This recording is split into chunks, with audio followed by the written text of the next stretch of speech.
चलिए ब्रेक के बाद एक बार फिर आपका स्वागत है। महा कवरेज आप देख रहे हैं क्योंकि जम्मू कश्मीर के अंदर तीसरे चरण का चुनाव चल रहा है। बड़ी अपडेट आपके सामने दिखाएंगे कि अब तक का क्या कुछ टर्न आउट रहा है। इस वक्त बड़ी अपडेट लगातार देखिए वोटिंग प्रतिशत किस तरह से बढ़ रहा है। जम्मू कश्मीर में विधानसभा का मतदान लगातार जारी है। आम जनता अपने घरों से बाहर निकल रही है और बम्पर वोटिंग कर रही है, जिसमें सबसे ज्यादा वोटिंग उधमपुर के अंदर देखी गई है और सबसे कम वोटिंग बारामूला के अंदर है। 56.01% मतदान हुआ है। उधमपुर जिले में सबसे ज्यादा वोटिंग आप देखिए आंकी गई है। 64.43% वोटिंग अभी तक हो पाई है। शीतल, बिल्कुल सही कहा आपने। और मतदाताओं के आखिरी कदम ताल अब नेताओं और आम लोगों के दिलों की धड़कनें तेज कर रही हैं। दिलों की जो आवाज है वो धक धक कर रही है, क्योंकि आज आखिरी पड़ाव है। मात्र 2 घंटे अब वोटिंग के बचे हुए हैं और इन आखिरी 2 घंटों के भीतर लोग किस तरह से बाहर आएंगे और अपने अपने मत का इस्तेमाल करेंगे। अपने पसंदीदा जो प्रतिनिधि उन्होंने चुनने हैं उनके नाम पर मोहर लगाएंगे। ये 8 को इसके नतीजे आएंगे। फिलहाल कहां कितनी वोटिंग हुई है? 3 बजे तक जो अभी तक मतदान हुआ है 56.01% मतदान हो चुका है कुल मिलाकर, और उसमें बारामूला में 46.09 सबसे कम, और बांडीपुरा में 53.09% मतदान हुआ है। कुपवाड़ा में 52.98% मतदान अभी तक रिकॉर्ड किया गया है और कटवा में 62.43% मतदान रिकॉर्ड किया गया है। और उसके बाद उधमपुर में सबसे ज्यादा 64.43% मतदान अभी तक दर्ज कर दिया गया है। तो कुल मिलाकर उधमपुर सबसे ज्यादा अभी तक एक ऐसा जिला है जहां पर मतदान हुआ है, और बारामूला सबसे कम मतदान अभी तक रिकॉर्ड किया गया है। 3 बजे तक के आंकड़े हैं, हालांकि समय 4 बज चुका है और अगला आंकड़ा 5 बजे के आसपास भी आएगा, वो भी आप तक पहुंचा है।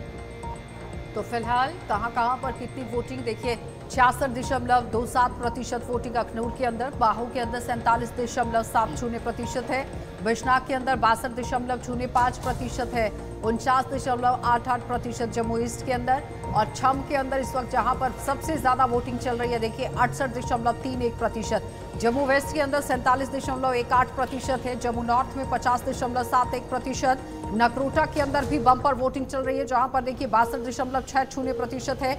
मड़ के अंदर इस वक्त तक का सबसे बड़ा आंकड़ा है 64.48%, और आरएसपुरा जम्मू साउथ की बात करें तो 51.51% वोटिंग अभी तक वहां पर हो पाई है। लेकिन फिलहाल देखिए किस तरह से आंकड़ा एक एक करके बढ़ गया है। 3 बजे तक का आंकड़ा जहां पर आपके सामने जहां 56.01% वोटिंग हुई है, और जाहिर तौर पर 2014 को भूलना नहीं चाहिए, क्योंकि इस वक्त आप देखिए पहले चरण में जिस तरह से चुनाव हुआ है, चनैनी के अंदर 65.29% वोटिंग है, रामनगर के अंदर 63.67%, उधमपुर ईस्ट के अंदर 65.13%, रामगढ़ के अंदर 63.90% है, उधमपुर वेस्ट के अंदर 63.65% है। यानी कि उधमपुर ईस्ट और चनैनी के अंदर बम्पर वोटिंग है। और इस बीच में पहले फेज की अगर हम बात करें 2014 की, तो यहाँ पर आप देखिए किस तरह से आंकड़ा देखने को मिला था, क्योंकि 2014 में 60.19% वोटिंग पहले फेज में हुई थी, और दूसरे फेज में यहाँ पर जिस तरह से 3% इस बार कम आंकड़ा रह गया, यानी कि 60% वोटिंग हुई थी। तो 2024 की अगर हम बात करें, जिसको लेकर अभी हम आंकलन कर रहे हैं, तो पहले फेज में 60 के बजाय 61%, यानी कि पिछले के मुकाबले बढ़ गया था आंकड़ा, और दूसरे फेज की बात करें तो 57.31% 2024 में हुआ है, लेकिन 14 में यहाँ 60% वोटिंग हुई थी। यानी कम से कम अगर बात की जाए तो 3% जो है वो आंकड़ा शीतल कम रह गया था। लेकिन अब तीसरा चरण आज है, 3 बजे तक का आंकड़ा आपके सामने। बिल्कुल, और आगे बढ़ेंगे तो राफियाबाद की बात करेंगे जहां पर 50.12% मतदान हुआ है, सोपोर कॉन्स्टिट्यूंसी में 34.21, उड़ी में 54.04, और उड़ी में यह आंकड़ा बढ़ा है, काफी ज्यादा बढ़ गया है। बाघुरा करीरी में 47.23% मतदान हुआ है, और लोलाब में अभी तक अर्धशतकी पारी वहां पर हो चुकी है, यानी 51.76% लोलाब से अभी तक रिकॉर्ड किया गया है। उसके बाद जब हम और विशेषकर कॉन्स्टिट्यूंसीज की बात करेंगे जिले को छोड़कर, यानी हर एक कॉन्स्टिट्यूंसी का जो आंकड़ा है, हंदवाड़ा 59.11 बहुत भारी मतदान हुआ है, करनाह में 56.52% मतदान रिकॉर्ड किया गया है 3 बजे तक, लंगेट में 50.96% मतदान हो गया है, और तरहेगाम में 52.33% मतदान रिकॉर्ड किया गया है, लोलाब में 51.76%, यानी कश्मीर की भी ज्यादातर कॉन्स्टिट्यूंसीज ऐसी हैं जहां पर लगभग 50 का आंकड़ा छू गया है। और अगर 5 बजे तक का आंकड़ा आता है तो लगभग ये आंकड़ा 55 से 60 के आसपास जा सकता है। और अंतिम जब परिणाम निकल कर आएंगे इन चरणों के, ये जो अंतिम चरण चल रहा है, अंतिम दौर में जब ये जाएगा, आंकड़ा निकल कर आएगा 7 बजे के आसपास, तो उस समय कहीं ना कहीं आशा 60% के आसपास मतदान कश्मीर में भी जा सकता है। जी, देवेंद्र कुमार मन्याल को आप देख रहे हैं, अपना वोट उन्होंने कास्ट किया है। और बताते चले कि जिस तरह से सांबा के अंदर से ही आप देखिए किस तरह से यहाँ चुनाव लड़ रहे हैं। रामगढ़ सीट से ये चुनावी मैदान में है बीजेपी पार्टी की तरफ से। यहाँ पर कांग्रेस पार्टी की तरफ से यशपाल कुंडल को टिकट दिया गया है। फिलहाल 2 ही यहाँ कैंडिडेट्स के बीच में मुकाबला देखा गया है शीतल, लेकिन अभी तक जितनी जनता से बात हुई है, सबसे ज्यादा फोकस इस वक्त जनता पर होना चाहिए। सुबह जब जैसे ही वोटिंग शुरू हुई है तो एक साइलेंट वोटर नजर आ रहा था। दूसरी तरफ महबूबा मुफ्ती की तरफ से स्लो वोटिंग कराने का आरोप लगा दिया गया। तीसरा यहाँ पर ये कि दिन जैसे जैसे गुजरता चला गया, शाम होने को आई तो आम लोग खुलकर बात करते नजर आए। वो कहते हैं कि 10 साल हो गए हैं चुनावों को लेकर, अब डेवलपमेंट को एक बड़ा मुद्दा बनाया गया। हंदवाड़ा में कुछ लोगों से बातचीत हुई थी हमारे संवाददाता की, वो कह रहे हैं कि पिछले कई सालों से स्कूल तक नहीं बन पाया है और बच्चे ड्रग्स की तरफ बढ़ते चले जा रहे हैं। विकास चाहते हैं, आज 10 सालों के बाद चुनाव हुआ है तो विकास को मद्देनजर रखते हुए वो वोट कास्ट करने यहाँ पर आए हैं। उसके बाद अगले एक शख्स से बात होती है, वो कहते हैं कि 1996 में जो हालात थे आज वो नहीं दिख रहे हैं, पूरी तरह से बदलाव नजर आ रहा है। अब लोगों को पता चल गया है कि लाइन में नहीं भागना है, यानी कि एक दूसरे के पीछे आपको भागना नहीं है। रमन भल्ला को भी आप देख रहे हैं, वोट कास्ट इन्होंने किया है। आरसपुरा जम्मू साउथ से कंटेस्ट कर रहे हैं, इनके साथ नरेंद्र सिंह रैना जो है चुनावी मैदान में है। वहां पर भी टक्कर कांग्रेस पार्टी और बीजेपी के बीच में है।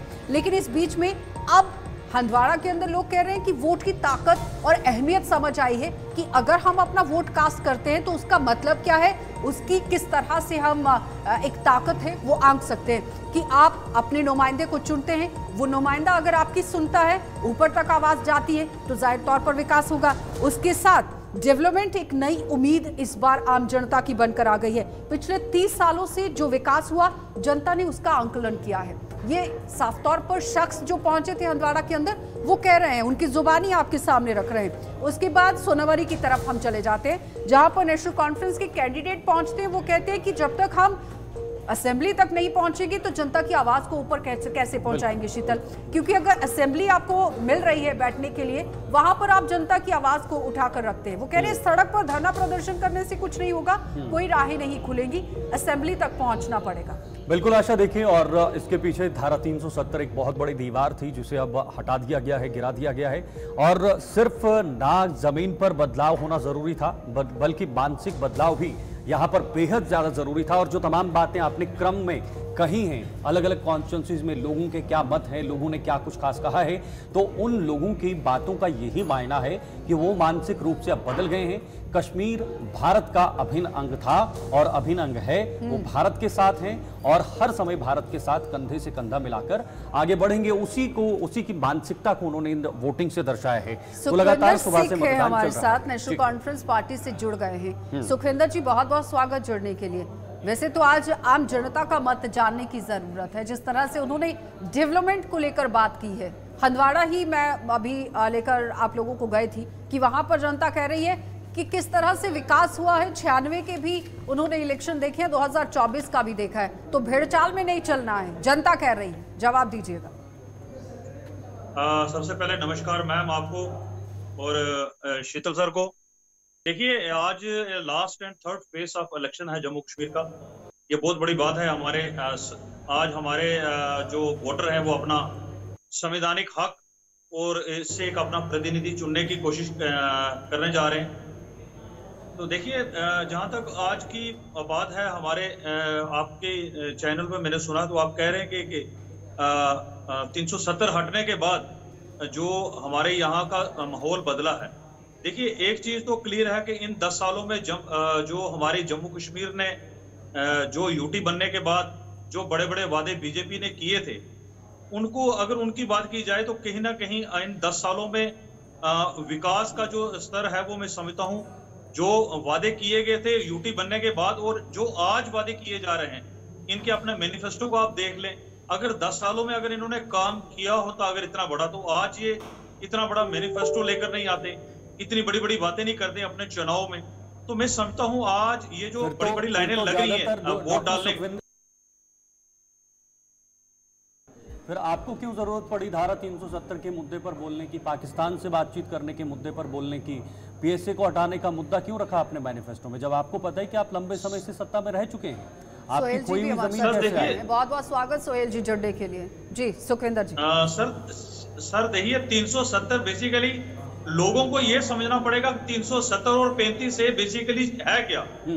ये यहाँ की जमीन की सिक्योरिटी थी, यहाँ के युवाओं की अनएम्प्लॉयमेंट की सिक्योरिटी थी। आज लोगों को बीजेपी की ओर से ये बताया जा रहा है कि 370 के बाद अचानक से जम्मू कश्मीर भारत का अभिन्न अंग बन गया है। जो चीज पेश की जा रही है मैं समझता हूँ कहीं ना कहीं ये पीछे बात कुछ और है और दिखाया कुछ और जा रहा है। 1952 में जब प्राइम मिनिस्टरशिप को छोड़कर चीफ मिनिस्टरशिप शेख अब्दुल्ला की तरफ से ले ली गई, उस वक्त क्या नेशनल कॉन्फ्रेंस पार्टी ने जम्मू कश्मीर की जनता को समझाया था कि वो फैसला किस तरह से लिया गया और क्यों लिया गया था?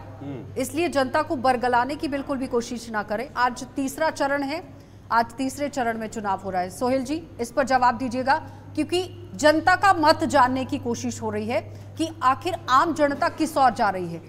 आज आम जनता कह रही है कि 1996 वाला चुनाव नहीं हो रहा है, ये 2024 है। मैंने सवाल सुखविंदर जी से पूछा था लेकिन उन्होंने इस पर जवाब नहीं दिया, वो किसी और तरफ चले गए।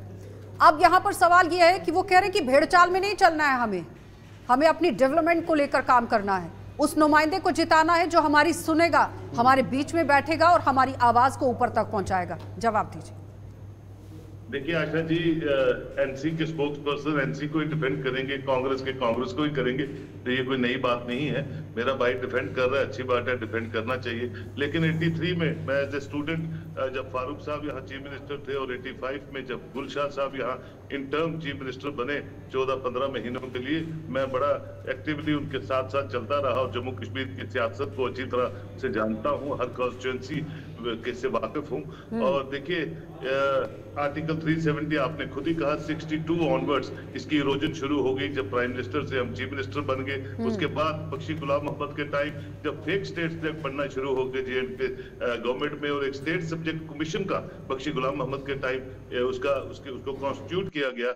और उसके बाद आप न्यूमरस केसेस देखिए हाई कोर्ट्स में, सुप्रीम कोर्ट्स में, जो लैंड जिन्होंने लीज पे 100 ईयर्स 200 ईयर्स के लिए गांव को ललित ग्रैंड जो आप देख रही है श्रीनगर में, वो तो चीजें जो है ये सब इरोजन था आर्टिकल 370 का। मैं शुरू से कहता हूँ एज ए स्टूडेंट, मैं कहता था कि ये हटाओ, ये जो स्पीड ब्रेकर है प्रॉस्पेरिटी के बीच पे। सोहेल जी, आम लोगों की जो भावनाएं अभी निकल कर आ रही हैं, खास तौर पर जब हमारे ग्राउंड से सहयोगी जब लोगों से बातचीत करते हैं तो उनकी भावनाएं प्रकट हो रही हैं, वो अपनी भावनाओं को प्रदर्शित कर पा रहे हैं कि धारा 370 हटने के बाद हमें पता लग रहा है कि हम कहाँ वोट डाल रहे हैं, किस लिए वोट डाल रहे हैं, उसका महत्व क्या है, उसकी इंपॉर्टेंस क्या है, वो तमाम चीज़ें लोग अपनी प्रकट कर रहे हैं।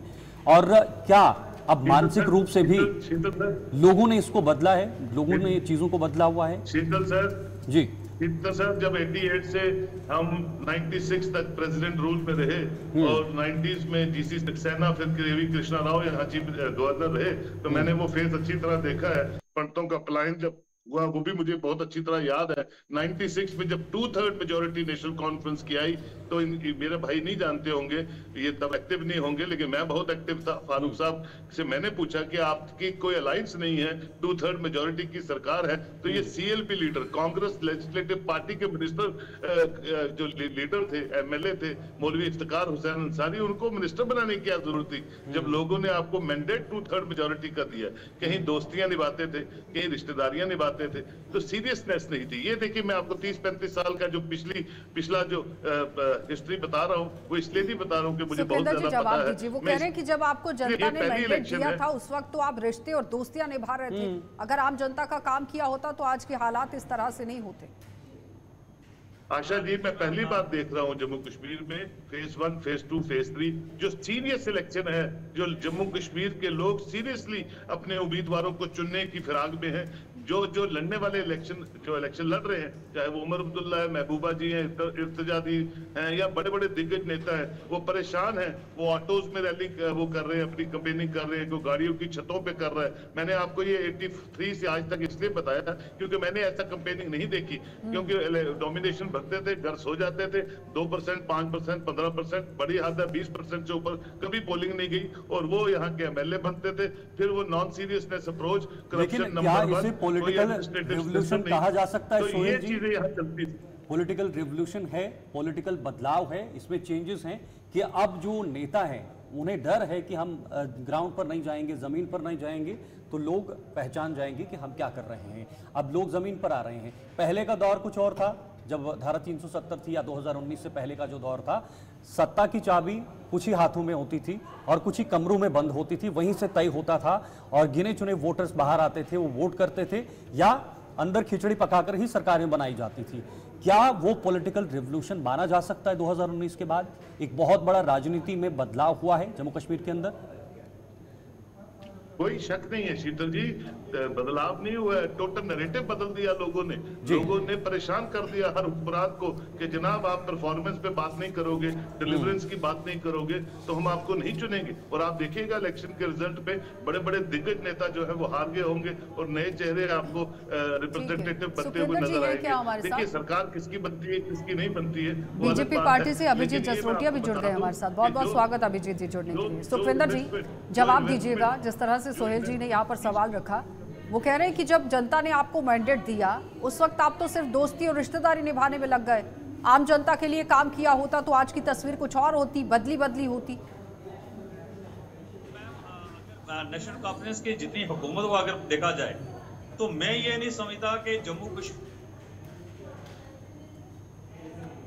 चलिए लगता है संपर्क टूट चुका है। फिलहाल दोबारा से उनसे जुड़ने की कोशिश करेंगे। सुन पा रहे हैं आप डॉक्टर सुखविंदर जी? हेलो जी, आप सुन पा रहे हैं? बोलिए बोलिए। हाँ जी तो हेलो जी बोलिए डॉक्टर सुखविंदर जी। आपकी आवाज नहीं आ रही। हेलो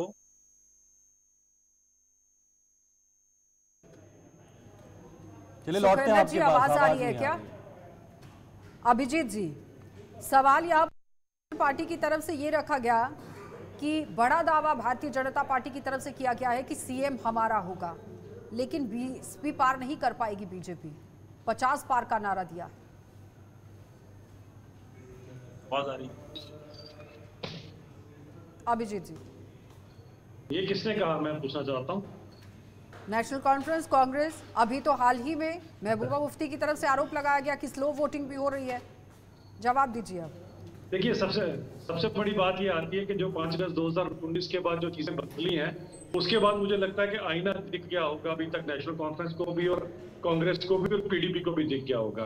क्योंकि जिस तरह से अभी सोहेल गाजवी साहब कहते बिल्कुल इनको स्पष्ट भाषा में बिल्कुल सही तरह से इनको बता रहे थे और मुझे लगता है उनके शब्द नहीं कड़बेजू लगे होंगे, लेकिन क्योंकि एक बड़े वरिष्ठ पत्रकार हैं, उस सच्चाई बोलने में वो कभी भी पीछे परहेज नहीं करते और यही सत्य है जो सत्य हमेशा कटु रहता है। और इसी कड़वे सच के साथ मैं इनको जरा ये बताना चाहता हूँ कि वो जमाना चला गया कि 5000 वोटों से आप एमएलए बनते थे, 10,000 से मंत्री और 15,000 से मुख्यमंत्री। जब लाखों के वोट लेने की बारी आई तो उमर साहब बुरी तरह से हार गए, महबूबा मुफ्ती साहिबा भी बुरी तरह से हार गई।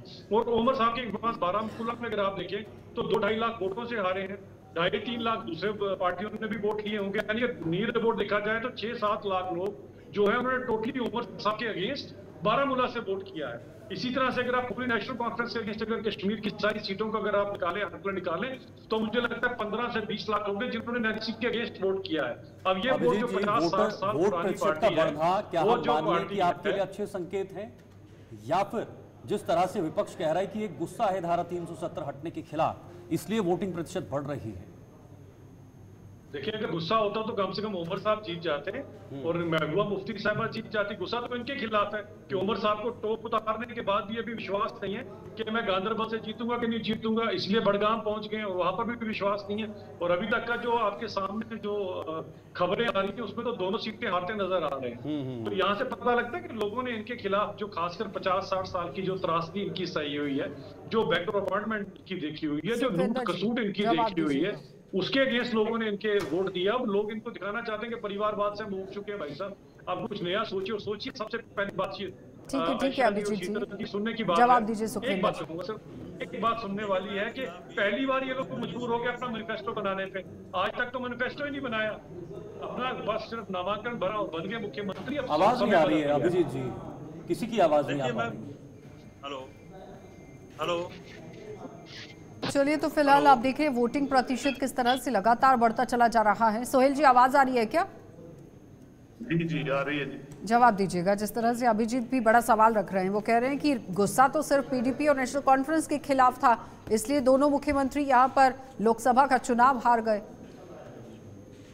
देखिए इस वक्त जो पोलिंग चल रही है वो इंडिकेट कर रही है कि लोग खुद अपनी जमहूरियत को मजबूत करना चाहते हैं। लोग अपने कॉन्स्टिट्यूंसी सेंट्रिक पॉलिटिक्स पे बिलीव करना चाहते हैं। लोग जम्मू कश्मीर को बदलता देखना चाहते हैं। जो लोग कुछ दुखी हो चुके हैं, कुछ ऐसे कैंडिडेट्स हैं जो 20-30 साल से उनके सर पे बैठे हुए, वो नए अल्टरनेटिव्स को ढूंढ रहे हैं। लोग प्रॉस्पेरिटी की बातें कर रहे हैं। लोग अपने बच्चों के मुस्तकबिल को साजगार बनाने की फिराक में है और उसी में अल्टरनेटिव्स ढूंढ रहे हैं। और उसका एक ही माध्यम है इलेक्शंस के बाद अपना वोट के बाद अपने कैंडिडेट। इसीलिए 30-40 कैंडिडेट्स लोगों की विल पे खड़े हुए, अपनी मर्जी से 5-6 खड़े हुए होंगे, लेकिन लोगों के प्रेशर से, लोगों के परस्यू करने पे कुछ कैंडिडेट्स खड़े होते हैं। जमात इस्लामी के लोग जो हालांकि बैंड ऑर्गेनाइजेशन है, फिर भी उनका कोई अपना कोई कॉन्स्टिट्यूंसी होगी जिसमें लोगों ने उनको रुजू किया कि आप इलेक्शन लड़िए। क्या होना है, जमहूरियत है, जमहूरियत जवाब में हर दीजिए। इंसान को इलेक्शन वो लड़ने कह रहे हैं का कि हक आज तो है। लेकिन ये लोकतंत्र है कि देखने वो को मिल रहा है, narrative बदल रहा है। डेमोक्रेसी सामने दिख रही है, जमात इस्लामी के लोग आज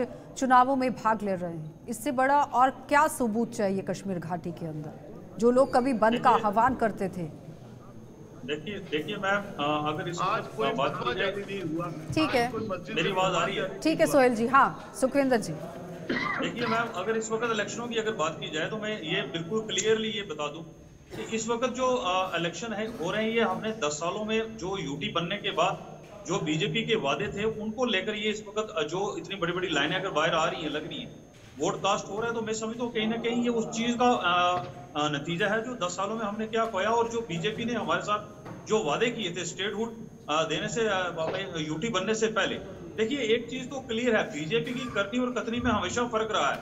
अगर आप यहाँ जम्मू कश्मीर की बात ना करें, कहीं और स्टेट में बात करें, तो इलेक्शनों में अक्सर इनके बड़े बड़े वादे किए जाते हैं। जहां तक बीजेपी के हमारे उन्होंने कहा कि हमारे बहुत बड़े बड़े लीडर जो है वो पिछले इलेक्शनों में हारे, तो हम उस चीज को एक्सेप्ट करते हैं। भाई जनता जिसको जिताकर आगे बेचती है तो नो प्रॉब्लम, हमें वो उसको मान लेना चाहिए। जनता जनार्दन है। सुखविंदर जी, आपके सहयोगी दल की सरकार हिमाचल प्रदेश में है, जो हमारा पड़ोसी राज्य है, और आप देश के अन्य राज्यों की उदाहरण भी दे रहे हैं। सर मैं एक चीज क्लियर कर दूं, देखिए इस वक्त जो चुनाव हो रहे हैं वो 24 सीटें हमारे जम्मू रीजन में है, और 16 सीट जो कटनी और करनी का जो सबसे बड़ा प्रतीक है वो तो हिमाचल से निकल कर आ रहा है, उसका जमीन पर असर भी देखने को मिल रहा है, शायद आप जानते होंगे।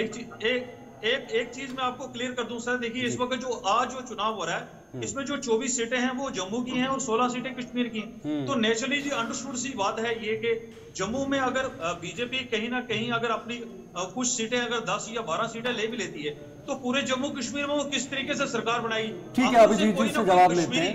अभिजीत जी से जवाब लेते हैं। कोई ना कोई जो कश्मीरी, जिनको आज ही अपने अपने स्टेजों पे ये चीज कह रहे हैं कि भाई ये वो कश्मीरी हैं जिन्होंने 17 साल से कश्मीर को लूटा है, कल यही अपना वो कटोरा लेकर आखिर कश्मीरी लीडर। अभिजीत जी 25 सीटें आपने जीती थी पिछली बार 2014 में जब विधानसभा चुनाव हुए थे, दूसरी सबसे बड़ी पार्टी आपकी सीटों के मुकाबले, और साथ ही साथ वोट शेयर के हिसाब से आपकी सबसे बड़ी पार्टी थी, पीडीपी से ज्यादा वोट शेयर आपके पास था। लेकिन अब नेशनल कॉन्फ्रेंस के जो प्रवक्ता बैठे हैं कह रहे हैं कि 10 से 12 सीटें ही आ जाएं, बहुत है बीजेपी के लिए। क्या एक तरफ से आपका जो नैरेटिव जो सेट किया है आपने कि जम्मू का मुख्यमंत्री बनेगा, डोगरा मुख्यमंत्री बनेगा, बीजेपी का मुख्यमंत्री बनेगा, अलग अलग पहलुओं के साथ आपने इस नैरेटिव को रखा है, क्या उसके बावजूद भी बीजेपी मात्र 10 से 12 सीटों पर ही सिमटती हुई नजर आएगी क्या? देखिए इनके कहने से क्या होगा, जिनके एक्स मुख्यमंत्री जो पूरी तरह से पिट गए बारामूला से, वो 2-2 सीटों से आज खड़े हुए हैं, तो आप समझ सकते हो कि बेचारों को कितना खुद पे विश्वास होगा। और इनसे ज्यादा विश्वास तो कश्मीर के लोगों को खुद पे है कि इस बार इनको नहीं आने देना। और दूसरी बात यह कि आप देखिए, आपके इनके खुद के जो गठबंधन इन्होंने बनाए हुए हैं, और पुराने गठबंधनों से लेके आज तक जो गठबंधन बनते हैं, आज देख लीजिए कि इन्हीं की जो दूसरी अलाइड पार्टनर है कांग्रेस वाले, वो साफ बता रहे हैं। वकार रसूल साहब आपको याद होगा, उन्होंने साफ कहा नेशनल कॉन्फ्रेंस ने ₹1 नहीं लगाया यहाँ पर कहीं। अब रुपए कहाँ पर गए, कहाँ नहीं गए, तो नेशनल कॉन्फ्रेंस वाले उसके आंकड़े देंगे लोगों को। अब जब उनके खुद के पार्टनर इनके ऊपर विश्वास ही दिखा रहे हैं, इनको उनके ऊपर विश्वास नहीं है, तो पब्लिक इनके ऊपर क्यों विश्वास करे? पब्लिक ने आपका देन कितने सालों और देना है? पब्लिक ने अच्छी तरह से आपको दिख लिया हो कि आपका क्या हाल है क्या नहीं। और ये जो एक आंख से देखने वाली पार्टी है, इनके लिए आप समझ सकते हो कि हम जम्मू के लोगों ने कितना सफर किया है। ठीक है, 51-52 की पहली असेंबली भी याद है, मुझे पता 1.5 दर्जन की सीटें आपने कैसे दी थी हमसे ज्यादा, और हमें पता है कि 13 के मंत्री आपने सिर्फ और सिर्फ एक। सोहेल जी, क्या लोकसभा चुनावों का वोट शेयर विधानसभा चुनावों में काम कर जाएगा? उस हिसाब से तो नेशनल कॉन्फ्रेंस पार्टी सबसे आगे दौड़ रही थी, बीजेपी उसके पीछे दौड़ रही है, फिर कांग्रेस, पीडीपी। देखिए, पार्लियामेंट जो है एक लंबी चौड़ी कॉन्स्टिट्यूंसी होती है और उसमें कितने सेगमेंट्स असेंबली के आते हैं और क्या वोट शेयर उस वक्त किसको फायदा हुआ, किसको नुकसान हुआ, वो उसका असर, क्योंकि साथ साथ इलेक्शन होगी, असेंबली इलेक्शन भी साथ होगी, तो उसका असर जरूर असेंबली इलेक्शन पे पड़ता है। लेकिन असेंबली इलेक्शन का तो जो पॉइंट ऑफ व्यू होता है वो बड़ा कॉन्स्टिट्यूंसी सेंट्रिक होता है। छोटे छोटे कॉन्स्टिट्यूंसीज है, कोई बड़ी है कोई छोटी है, उनके मुद्दे नॉर्थ कश्मीर साउथ कश्मीर से नहीं मिलता है, साउथ कश्मीर जम्मू से नहीं मिलता है, जम्मू जो है पुंछ से नहीं मिलता है। तो अपने स्थानीय मुद्दे रहते हैं, स्थानीय मुद्दों में लोग उन्हीं को प्रेफर करते हैं कि उनके मसाइल को कौन लुक आफ्टर करेगा, उनके मसाइल को कौन असली जामा पहनाएगा, तो वो इश्यूज रहते हैं। लेकिन ये है कि 8 तारीख तक मेरा जो सुखेंद्र जी भाई है, अभिजीत सर है, ये पॉलिटिशियन इतने प्यारे लोग हैं और इतने अच्छे लोग हैं, जब 8 को रिजल्ट आएगा ना, आशा जी और शीतल सर, ये जितनी मर्जी गालियां निकाल ले एक दूसरे को, लेकिन 8 तारीख को आप, मैं, हम, शीतल जी नहीं दिखेंगे, ये कोई ना कोई गठबंधन बना के अपनी सरकार बनाएंगे और हम फिर दोबारा इनको कई ऐसे अलग अलग पार्टियों के दिल मिल गए और सरकार बन गई, तो फिर क्योंकि आज तो अलग अलग दौड़ रहे हैं, सब एक दूसरे पर आरोप लगा रहे हैं, लेकिन सत्ता की कुर्सी पर सबको बैठना है। समीकरण करना है, सरकार बनाएंगे। अभिजीत जी, चले अभिजीत जी आपके पास। देखिए, बात इस तरह की आती है कि ठीक है, सोहेल आदमी साहब अपनी बात कह सकते हैं, लेकिन भारतीय जनता क्योंकि राजनीति में कोई किसी का दोस्त और दुश्मन तो नहीं होता है अभिजीत जी, जहां फायदा है वहां चल पड़े। आशा जी, बात ये आती है कि राजनीति असूलों पे होनी चाहिए। जब हमारा गठबंधन पीडीपी के साथ था, तो पीडीपी ने जब हमारे तिरंगे की अपमान किया, तो हमने सत्ता के सुख भोगना में अच्छा नहीं लगा, हमने छोड़कर तो अपना उससे बेहतर आके हम अलग से अपनी पार्टी का काम तो पीडीपी कह रही है, महबूबा मुफ्ती कह रही है कि जिन शर्तों के आधार पर गठबंधन हुआ था, जब उस पर वार होने लगा तो हमने अपना हाथ पीछे खींच लिया। देखिए, अब ये इनको कहने दीजिए, जो है सच्चाई सभी लोग जानते हैं, आप भी जानते हैं। क्या भारतीय जनता पार्टी के लिए सर्वप्रथम देश होता है, उसके बाद पार्टी लास्ट में पता, जो हमारे साथ हमारे देश की लाइन टो करेगा, जो भारत माता की जय बोलेगा, जो देश को आगे ले जाने की बात करेगा, हमें उससे कोई इतराज नहीं है। अभिजीत जी, मौका दिया, जिस विचारधारा के साथ आपकी पार्टी पूरे देश के अंदर चलती है, चाहे वो विधानसभा चुनाव हो या लोकसभा चुनाव हो, वो लड़ती है, क्या आपकी विचारधारा कश्मीर के कुछ क्षेत्रीय दल या फिर जैसे इंजीनियर रशीद इस वक्त जेल से बाहर आए हैं, अगर उनके साथ भी आपको जाना पड़े तो क्या आप अपनी विचारधारा के विपरीत जाकर उनसे गठबंधन कर सरकार बनाएंगे? देखिए, विचारधारा तो सर्वप्रथम हमारे लिए सबसे ऊपर विचारधारा से ऊपर कुछ नहीं होता। लेकिन एक बात मैं आपको कहना चाहता हूँ, हमने किसको मौका नहीं दिया। क्या उमर साहब उंगली पकड़ के यूनियन मंत्रालय किसने दिखाया? किंडरगार्टन में तो हमारे पास ही पढ़े थे यहाँ पर आके। दूसरी बात है, भूल उनको लगता है कि वो डायरेक्टली ग्रेजुएट हो गए, ऐसा नहीं है। हमने महबूबा मुफ्ती साहब को भी मौका दिया कि चले देश को आगे लेकर जाते हैं, लेकिन जब इनके परिवार, इंजीनियर राशि ने तो हाल ही में बयान दिया है, अभी उन्होंने कहा कि अगर सत्ता चाहता तो मोदी के साथ हाथ मिलाता, इस तरह का बयान इंजीनियर राशिद ने दिया है। लेकिन जैसे ही अंतरिम जमानत पर बाहर आए थे तो बड़ी अटकलें ये लग रही थी कि प्रॉक्सी कैंडिडेट बन जाएंगे। देखिए, प्रॉक्सी कैंडिडेट का लोग अगर अपने आप से लगाते तो मुझे पता है, इस हिसाब से तो अरविंद केजरीवाल जी तो हमारे स्टार प्रचारक होंगे। देश का कानून है, देश कानून से चलता है, ना एनसी के मैनिफेस्टो से चलता है, ना कांग्रेस के मैनिफेस्टो से। देश के कानून में किसी को बाहर छोड़ा, जब खत्म होगा फिर से हम ठोकेंगे देश का कानून। तो मुझे लगता है उससे ऊपर कुछ नहीं होता है। भारतीय जनता पार्टी के लिए सर्वप्रथम देश है, उसके बाद पार्टी। इसी कारण आप देखिए आज कश्मीर के हालात हैं, यही कारण है। ठीक है सुखविंदर जी, देखिए मैं बीजेपी के प्रवक्ता को दो चीजें जरूर क्लियर कर दूं कि उमर साहब अगर 2 जगह पे खड़े हुए, हमारे प्राइम मिनिस्टर 2014 में भी 2 जगह खड़े हुए। जिस राम नाम के ऊपर आपने पूरे भारतवर्ष में वोट मांगे, आप अयोध्या में हार गए। देखिए, जहां तक कश्मीर की बात है, जम्मू की बात है, तो आपको ये पॉलिसीज जम्मू कश्मीर को समझने के लिए वो पॉलिसीज लानी पड़ेगी जो यहाँ का आम नागरिक युवा जो चाहता है। अगर आप वो दिल्ली वाली पॉलिसीज या यूपी वाली पॉलिसीज अगर कश्मीर में, जम्मू में अगर इम्प्लीमेंट करने की कोशिश करेंगे तो मैं कहीं ना कहीं समझता हूँ। अभिजीत जी, आप इस पर अयोध्या वाली सीट पर जवाब देंगे कि मैं उनको दे दूं? क्योंकि लोकसभा सीट फैजाबाद को हारा था, लेकिन अयोध्या सीट को विधानसभा चुनावों में जीता है, इसको भूलना नहीं चाहिए। सुखविंदर जी, नॉलेज पूरी रखनी चाहिए। एक चीज में क्लियर कर दूं, अधूरा ज्ञान समझ सकता हूं। नहीं, एक सेकंड वेट कीजिए अभिजीत जी। इतना मैं समझता हूं, एक बात याद रखिएगा, नरेंद्र मोदी जी का इतना बड़ा नहीं, बार बार जिस चीज को आप खड़े हो जाए कोरिलेट करने की कोशिश कर रहे हैं सुखविंदर जी, वो पिक्चर क्लियर होनी चाहिए दर्शकों के सामने भी और जनता के सामने भी। एक सेकंड अभिजीत जी, इस तरह से नहीं चलता है। वो फैजाबाद सीट है, अयोध्या सीट विधानसभा चुनावों में जीती थी, ये आपको पता होना चाहिए। सोहेल जी, अब हम कट टू कट सीट्स को लेकर भी थोड़ी सी बात करेंगे, क्योंकि कुपवाड़ा के अंदर अगर हम चलें तो करना है, त्रेगाम है, कुपवाड़ा है और उसके साथ लोलाव है, हंदवाड़ा है, लांगेट है। ये कुपवाड़ा की बात हो रही है, जिसमें भाजपा ने सिर्फ 2 कैंडिडेट अपने उतारे हैं, जिसमें करना है और उसके साथ हंदवाड़ा में। बाकी की 4 सीटों पर कैंडिडेट ही नहीं है भाजपा का, और सीधा मुकाबला पीडीपी और नेशनल कॉन्फ्रेंस के बीच में। सोहेल जी, बिल्कुल आप ठीक कहती हैं। देखिए, बीजेपी के लिए विन विन पोजीशन है कि उनके झंडे कश्मीर में लहरा रहे हैं, उनके दफ्तर कश्मीर में बन चुके, उनके दल के अंदर जो है उनकी कैंपेनिंग हो रही है, और वहाँ जहाँ बीजेपी का नाम नहीं कोई लेता था, आज बीजेपी के कैडर जो है, जैसा भी कैडर है, वो मोबिलाइज होकर काम कर रहा है। और अगर जो भी वोट आता है 2000, 5000, 10,000, 20,000 जितना भी आता है, कभी सपने भी नहीं सोचा था कि कश्मीर जैसी जगह पे जो मुस्लिम डोमिनेटेड रीजन है, वहां इनको वोट शेयर मिलेगा। तो ये सब चीजें जो है इनके लिए विन विन है, जीत हार लगी रहती है।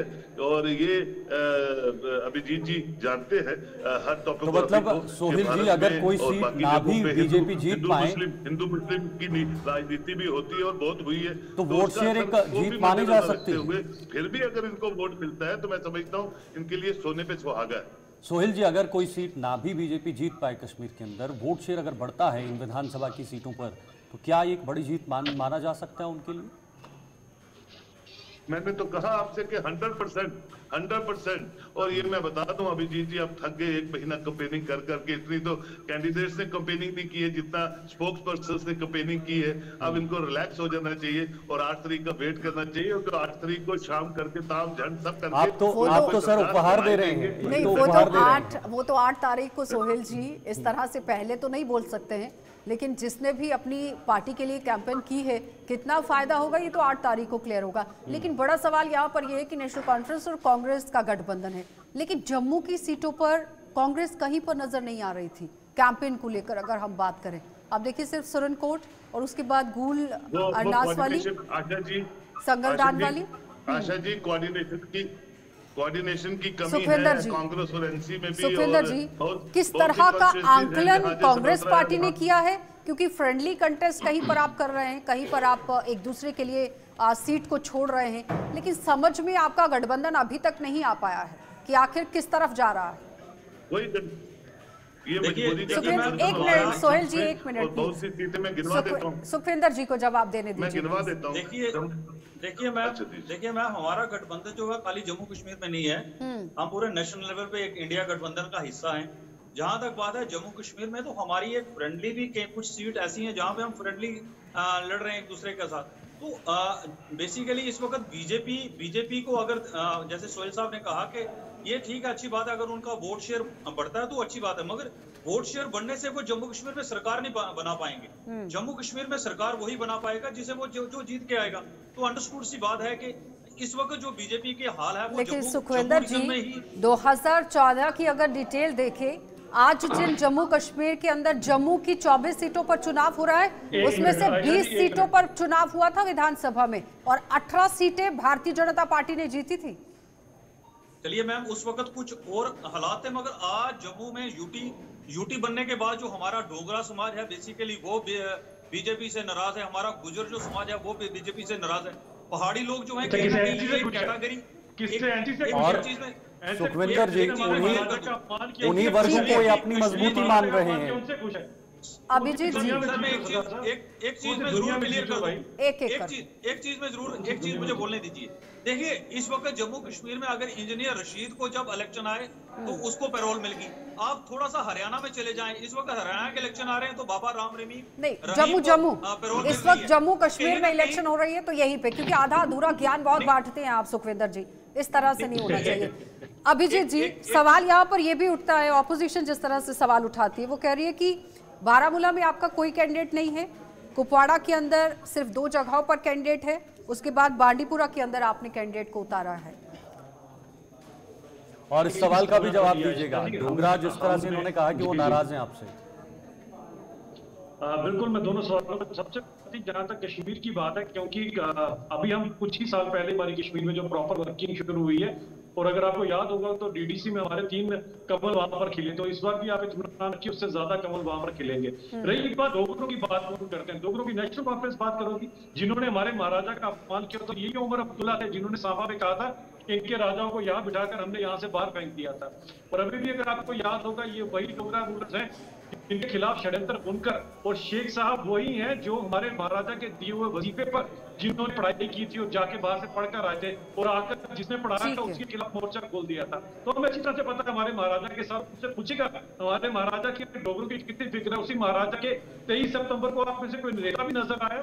अरे जिन लोगों को हमारे महाराजा के पुतले के नीचे नाम लिखाते शर्म आती हो, वो डोगरों की बात करेंगे। डोगरों के साथ तो आप 51-52 से हमारे साथ नाइंसाफी करके आए हैं। 1.5 दर्जन सीटें ज्यादा कश्मीर और जम्मू वालों को चुनाव भी नहीं लड़ने दिया आपने। ठीक है, कम से कम डोगरों का नाम ना लिया करें। डोगरों को तरह से बता चुका हूँ, नहीं होगा मेरी फेसबुक जरा निकाल देना। ठीक है, ठीक है। सुखविंदर जी को जवाब देना चाहेंगे? देखिए मैम, जिस तरीके से हमारे बीजेपी के प्रवक्ता बोल रहे हैं, तो मैं एक जरूर क्लियर कर दूं कि आज आपको डोगरा राज की समझ आने लगी है, मगर जो 370 हटने के बाद हमारी जो अनएम्प्लॉयमेंट इस वक्त जो हमारे जम्मू रीजन में ज्यादा बढ़ी हुई है। देखिए, जम्मू में हमारा जो व्यापार था इतनी बड़ी। एक सेकंड, ठीक है अभिजीत जी बोलने दीजिए। 80% एम्प्लॉयमेंट, बीजेपी के प्रवक्ता हमें बोलने दीजिए, हमें बोलने का मौका दीजिए। आज तो मुद्दे गिनाने से कुछ नहीं होगा ना, पहले काम करने की जरूरत थी सुखविंदर जी। नेशनल कॉन्फ्रेंस कांग्रेस तो सत्ता में ज्यादा तौर पर रही है, पीडीपी के साथ कांग्रेस रही है। हर घर को रोजगार दिया, हर घर को रोजगार। सुखविंदर जी, गठबंधन है तो 1 मिनट अभिजीत जी, 1 मिनट। सुखविंदर जी, अगर गठबंधन है तो फिर नेशनल कॉन्फ्रेंस और कांग्रेस बारामूला में क्या कर रही है?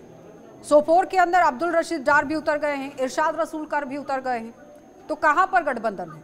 उसके बाद राफियाबाद में चलिए ठीक है, आपने उस सीट को छोड़ दिया, फिर आप आ जाते हैं बारामूला में, जावेद हसन बेग उतर जाते हैं, इकबाल अहमद कांग्रेस पार्टी से उतर जाते हैं, अब बागुरा क्रीरी के अंदर आपने कांग्रेस को उतार दिया, पट्टन के अंदर फिर आपका कैंडिडेट आ जाता है, जावेद रियाज आ जाते हैं।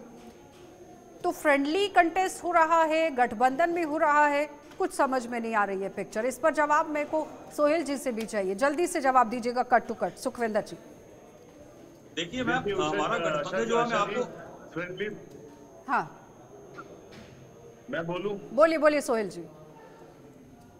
देखिए आशा जी, फ्रेंडली मैच जहाँ इनका हो रहा है वहाँ एक दूसरे को अक्यूज कर रहे हैं नेशनल कॉन्फ्रेंस के कैंडिडेट। वो फ्रेंडली मैच नहीं है, एनिमिटी का मैचेस हो रहे हैं, चाहे बनहाल है, चाहे चिनाब वैली में एक आधी कॉन्स्टिट्यूंसी है, या जितनी टोटल 5 कॉन्स्टिट्यूंसी थे। तो कोऑर्डिनेशन यहाँ भी जो मेरे एनसी के दोस्त हैं, खासकर सडोत्रा साहब है, उनकी कॉन्स्टिट्यूंसी में किसी भी कांग्रेस के बंदे ने वहां उनकी हेल्प नहीं की है उनको वोट दिलाने में। उसी तरह बहुत सी कॉन्स्टिट्यूंसीज है जहां सोहेल जी, नेशनल कॉन्फ्रेंस और कांग्रेस के गठबंधन के बाद जिस तरह से कांग्रेस बैकफुट पर नजर आ रही है, उसी तरह ये अलायंस की एक मजबूरी में बना।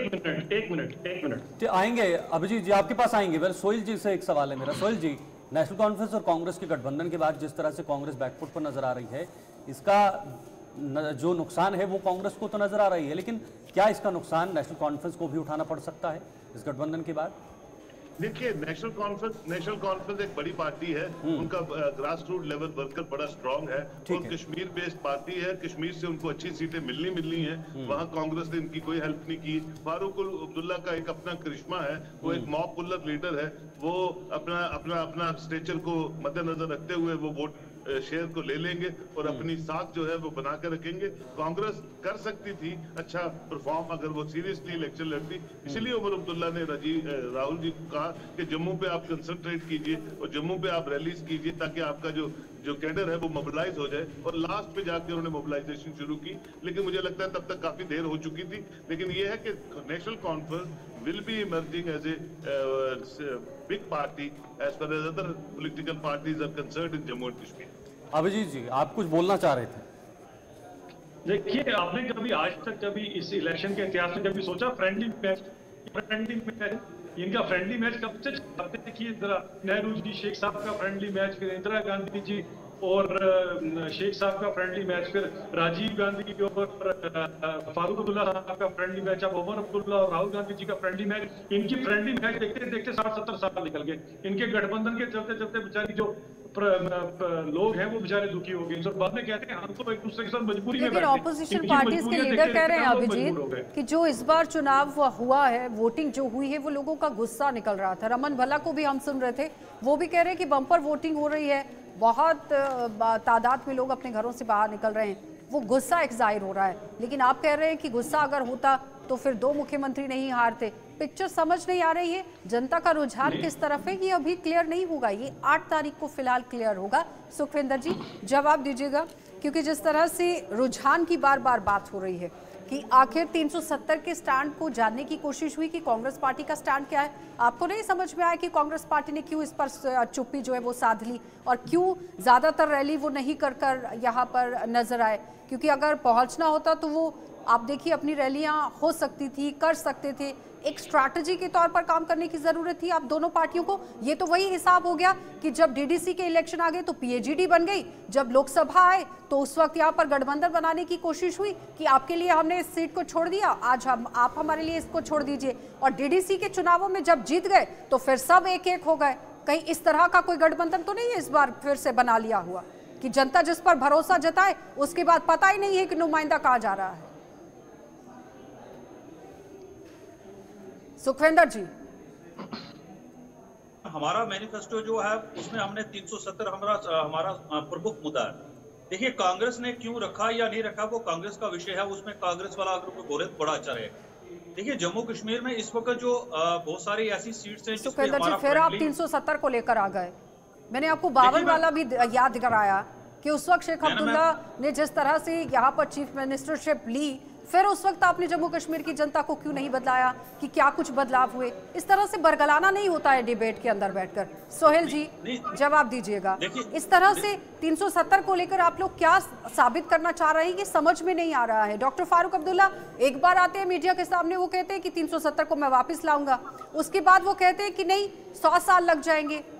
कि क्या हो रहा है जम्मू कश्मीर की सियासत में? उसके बाद 52 के अंदर जो कुछ शेख अब्दुल्ला की तरफ से किया गया वो आप लोगों की तरफ से क्यों नहीं बताया गया कि आपने किस चीज को एक्सेप्ट किया और किस चीज को छोड़ दिया? क्यों बरगलाते हैं जनता को? सोहेल जी क्लियर कीजिएगा पिक्चर, क्योंकि 2 बार मुद्दा इन्होंने 370 को लेकर उठा दिया है और जो चीज अधिकार क्षेत्रों में भी नहीं। देखिए, वोटर जो है सीधा जम्मू कश्मीर के वोटर बाकी स्टेटों की तरह सीधे साधे वोटर है। जो बात उनको जल्दी समझ आ जाए वो बात पॉलिटिकल पर्सनालिटीज करती है कि आर्टिकल 370 को ले आएंगे, 358 को ले आएंगे। ये मेरा भाई ये नहीं बोलता कि 371 को इंट्रोड्यूस करना चाहिए। जो भी सरकार आएगी हमारी जॉब सिक्योरिटीज और लैंड सिक्योरिटीज जो है बहाल रहे हिमाचल की तरह। जो चला गया उसको छोड़ दो। लेकिन सोहेल जी यहाँ पर भी तो सवाल है ना कि 371 आपको हिमाचल वाला चाहिए कि अरुणाचल प्रदेश वाला चाहिए? ये सवाल है, इस पर बात करनी चाहिए नेशनल कॉन्फ्रेंस पार्टी को, ना कि बरगलाना चाहिए जनता को कि 370 को वापस लाएंगे हम। आपको नहीं लगता है? देखिए ना आशा जी, कोई मुद्दा ही नहीं है। ऑटोनॉमी नहीं चली गई, ग्रेटर ऑटोनॉमी चली गई, सेल्फ रूल चला गया, ड्यूल करेंसी चली गई। अब क्या मुद्दा रह गया? अब मुद्दा रह गया तो वापस लाएंगे आर्टिकल 3 से। यार पूरी दुनिया जानती है सुप्रीम कोर्ट के डिसीजन को आप रिवर्ट नहीं कर सकते। ना आपने रिव्यू पिटीशन लगाई है, वो भी खारिज हो चुकी है। आपने उसको सीरियसली रिव्यू किया ही नहीं सुप्रीम कोर्ट में, आपके अच्छे वकील गए ही नहीं ना। आपको पता है, जानते हो फारूक अब्दुल्ला दिग्गज नेता है, वो कहते हैं 100 साल लगेंगे हम लड़ेंगे। सोहेल जी, जो चीजें अधिकार क्षेत्र में नहीं है उनको मैनिफेस्टो में रखने का क्या महत्व है, क्या मतलब है? जब होंगे तब देखेंगे। जो चीजें अधिकार क्षेत्र में नहीं है, दायरे में नहीं है, उनको मैनिफेस्टो में रखने का क्या मतलब है, क्या मकसद है? गुमराह करना, लोगों को गुमराह करना, वोट ऐडने के लिए कोई भी बात कीजिए। कल वहाँ हिजबुल्लाह का नसरुल्लाह साहब चलिए सुखविंदर जी मार दिया, ये वहाँ भी से दीजिए जवाब। अब तो सोहेल जी भी कह रहे हैं कि गुमराह करने की कोशिश हो रही है। आज तो तीसरे चरण का चुनाव है और तकरीबन अब हम आप देखिए खत्म करने की पड़ाव पर हैं। 6 बजे वोटिंग क्लोज हो जाएगी। देखिए मैम 2 घंटे का और वोटिंग टाइम रह गया है। इस पे अगर मैं 370 की बात करूं, मुझे लगता है कहीं ना कहीं ये आप वोटर को भी ये समझ आ चुकी है। इस वक्त वोटर जो लाइनों में लगा हुआ, उसने दिल में ये ठान लिया है कि हमने भाई वोट किसको करना है। मैंने जैसे पहले कहा कि हमारा मैनिफेस्टो में 370 है, हमारा हक है। देखिए जैसे हिमाचल प्रदेश की बात की जाए तो हिमाचल प्रदेश में भी उनको स्पेशल स्टेटस है। इस देश में बहुत सारी स्टेट्स हैं जिनको स्पेशल स्टेटस मिला हुआ है। ये पहली बार हुआ कि एक स्टेट को तोड़ के उन्होंने यूटी बनाया। ये भी तो एक चीज है हमारी जम्मू कश्मीर की। हमारी जो इन्होंने एक जो हमारी लैंड्स भी जो उनके ऊपर टैक्स लगा दिया। हमारे लोगों को जो चीजें मिलनी चाहिए थी, बहुत सारी स्कीम्स थी हमारी जो नेशनल काउंसिल ने चलाई हुई थी, जिससे युवाओं को नौकरी जॉब्स मिलती थी, ये इन्होंने आते टाइम ही उसको बंद कर दिया। और आज ये अगर बीजेपी पे कह रहे हैं कि हमने भाई 1 लाख नौकरियां जिस तरह से सोहेल जी भी बात कर रहे हैं कि इस बार पार्टी के पास मुद्दा होना चाहिए कि स्पेशल स्टेटस को लेकर अगर आप लोग बात कर रहे हैं, भारतीय जनता पार्टी तो पहले ही कह रही है कि स्टेट का दर्जा तो हम ही दे सकते हैं, आपके हाथ में तो कुछ है भी नहीं, तो आप किस तरह से बोल सकते हैं? कांग्रेस पार्टी किस तरह से दावा कर सकती है? देखिए मैम, आपने अमित शाह जी की वो स्टेटमेंट ही सुनी। उन्होंने कहा था अगर हम जीत कर आए, अब हमारी सरकार बनी तो हम अब स्टेट हुड देंगे। इसका मतलब ये अगर वो बीजेपी यहाँ अगर सरकार नहीं बना सकती तो कहीं ना कहीं वो स्टेट हुड हमें नहीं मिलेगा। अभिजीत जी जवाब क्लियर करना चाहते हैं जनता को। अभिजीत जी मुझे लगता है सुखविंदर जी सुनते नहीं है सही से। उन्होंने कहा था कि सही समय आने पर स्टेट हुड का दर्जा दिया जाएगा।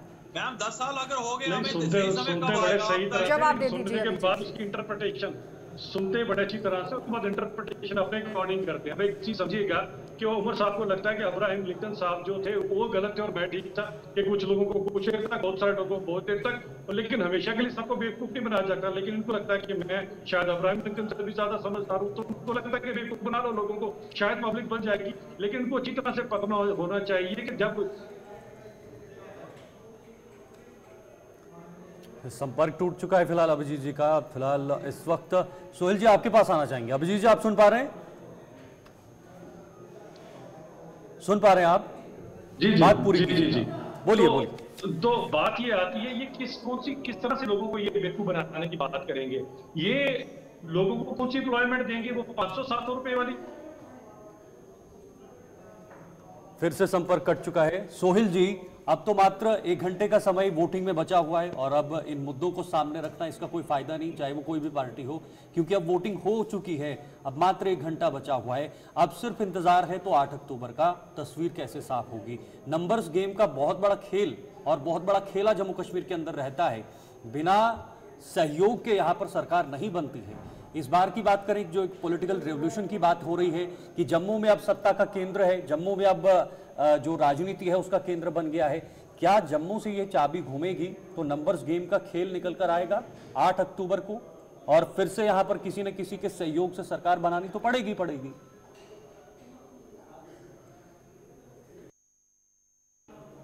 सोहेल जी आवाज आ रही है क्या?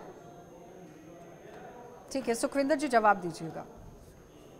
देखिए मैम, 1 घंटे की वोटिंग के बाद ये तो तकरीबन क्लियर हो जाएगा जम्मू कश्मीर में किसकी सरकार बनने जा रही है। और नेचुरली सी बात है कि हमें बीजेपी जिन 24 सीटों के पे ऊपर आज ये कह रही है कि हम पूरे घाटी में कमल खिलाएंगे।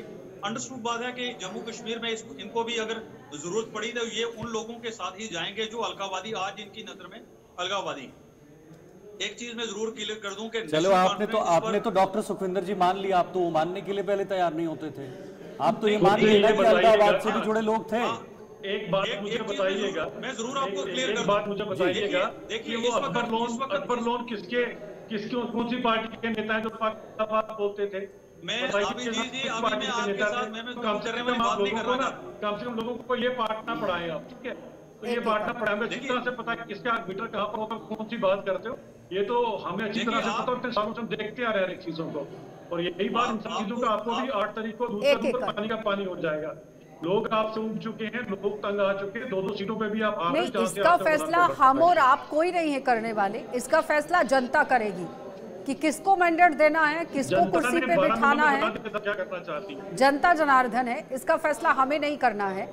लेकिन सवाल यहाँ पर यह है कि जिस तरह से वोट प्रतिशत बढ़ रहा है, फिलहाल अभिजीत जी बहुत बहुत धन्यवाद जुड़ने के लिए, सुखविंदर जी आपका भी, सोहेल जी आपका भी, क्योंकि फर्स्ट फेज में जिस तरह से चुनाव हुआ जम्मू कश्मीर के अंदर 2024 में 61% और 2014 में 60.19% शीतल, यानी कि पिछले के मुकाबले ज्यादा हुआ। उसके बाद दूसरे चरण पर जब हम आ गए तो 57.31% मतदान हुआ 2024 में, 2014 में 3% ज्यादा हुआ था क्योंकि 60% उस वक्त वोटिंग हुई थी। आज अभी तक आप देखिए 50% का आंकड़ा पार हो चुका है। किस तरह से इस परसेंटेज को देख रहे हैं, जल्दी से छोटा सा कमेंट कीजिएगा, फिर उसके बाद क्लोज करते हैं। बिल्कुल, देखिए इस बार पिछले दोनों चरणों में मतदान बम्पर हुआ है, वोटिंग परसेंटेज बढ़ी है और उम्मीदें हैं कि तीसरे चरण और आखिरी चरण में भी ये मतदान की प्रतिशत बढ़ेगा और कुल मिलाकर जो पिछली बार का आंकड़ा था उससे काफी ज्यादा ये आंकड़ा है पहुंचेगा। लोकतंत्र की सबसे बड़ी जीत तो होगी, लेकिन एक चेंज, एक बदलाव भी जम्मू कश्मीर के अंदर देखने को मिलेगा। 8 अक्टूबर तक हमें इंतजार करना है कि कौन यहाँ पर नई सरकार बनाएगा और नई सरकार के तहत लोगों के कामकाज, लोगों के विकास होंगे। अभी के लिए फिलहाल इतना ही। आप देखते रहिए हमारी महा कवरेज चुनाव को लेकर, और एक ब्रेक के लिए रुकते हैं, ब्रेक के बाद भी ये सिलसिला लगातार जारी है।